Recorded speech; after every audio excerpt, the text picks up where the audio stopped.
আরবি ভাষা শিখুন চ্যানেলটি সাবস্ক্রাইব করুন। যারা আরব দেশে আছেন ভিডিওটি তাদের জন্য খুব সহজে আরবি ভাষা শিখুন।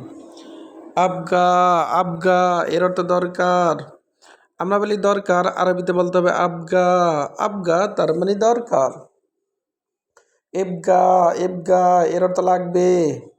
আমরা বলি লাগবে, আরবিতে বলতে হবে এবগা। এবগা তার মানে লাগবে।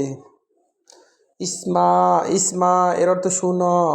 আমরা বলি শুনো, আরবিতে বলতে হবে ইসমা। ইসমা তার মানে শুনো।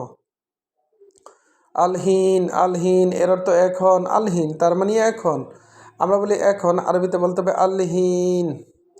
কালাম কালাম এর অর্থ কথা। কালাম তার মানে কথা। আমরা বলি কথা, আরবিতে বলতে হবে কালাম। গুল এর অর্থ বলো। গুল তার মানে বলো। আমরা বলি বলো, আরবিতে বলতে হবে গুল। গুল তার মানে বলো। ইলা এর অর্থ দিকে। ইলা এর অর্থ দিকে। আমরা বলি দিকে, আরবিতে বলতে হবে ইলা। ইমসি এর অর্থ চলা। আবার ইমসি এর অর্থ চলো। আমরা বলি চলো, আরবিতে বলতে হবে ইমসি। ইমসি তার মানে চলো। মামনু মামনু এর অর্থ নিষেধ। আমরা বলি নিষেধ, আরবিতে বলতে হবে মামনু। মামনু তার মানে নিষেধ। মশগুল মশগুল এর অর্থ ব্যস্ত। আমরা বলি ব্যস্ত, আরবিতে বলতে হবে মশগুল। গলদ গলদ এর অর্থ ভুল। আমরা বলি ভুল, আরবিতে বলতে হবে গলদ। গলদ তার মানে ভুল। কারিম কারিম এর অর্থ ভদ্র। কারিম তার মানে ভদ্র। আমরা বলি ভদ্র, আরবিতে বলতে হবে কারিম। ফুরসা ফুরসা এর অর্থ সুযোগ। আমরা বলি সুযোগ, আরবিতে বলতে হবে ফুরসা। ফুরসা তার মানে সুযোগ।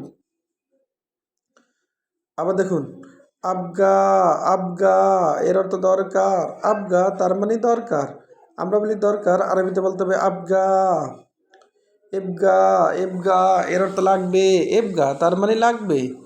আমরা বলি লাগবে, আরবিতে বলতে হবে এবগা।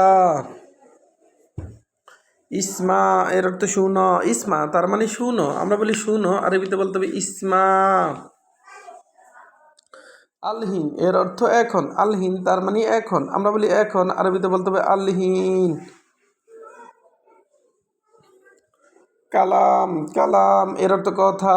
আমরা বলি কথা, আরবিতে বলতে হবে কালাম। গুল এর অর্থ বলো। গুল তার মানে বলো। আমরা বলি বলো, আরবিতে বলতে হবে গুল। ইলা এর অর্থ দিকে। ইলা এর অর্থ দিকে। আমরা বলি দিকে, আরবিতে বলতে হবে ইলা। ইমসি এর অর্থ চলা। আবার ইমসি এর অর্থ চলো। আমরা বলি চলো, আরবিতে বলতে হবে ইমসি। মামনু মামনু এর অর্থ নিষেধ। মামনু তার মানে নিষেধ। আমরা বলি নিষেধ, আরবিতে বলতে হবে মামনু। মশগুল এর অর্থ ব্যস্ত। মশগুল তার মানে ব্যস্ত। আমরা বলি ব্যস্ত, আরবিতে বলতে হবে মশগুল। মশগুল তার মানে ব্যস্ত। গলদ এর অর্থ ভুল। গলদ তার মানে ভুল। আমরা বলি ভুল, আরবিতে বলতে হবে গলদ। কারিম কারিম এর অর্থ ভদ্র। কারিম তার মানে ভদ্র। পুরসা পুরসা এর অর্থ সুযোগ। আমরা বলি সুযোগ, আরবিতে বলতে হবে পুরসা। ভিডিওটি ভালো লাগলে অবশ্যই সাবস্ক্রাইব করুন এবং শেয়ার করুন। ভুল হলে ক্ষমা করুন।